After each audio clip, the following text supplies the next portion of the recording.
क्षणाची आपण सर्वजण आतुरतेने वाट बघताय। तो क्षण या ठिकाणी गाड्या खाली पाठीमागे वळल्या।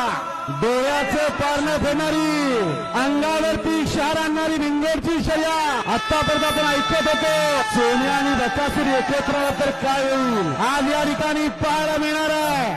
आणि आज सर्वांना कळणार आहे जो चिता वही सिखंदा।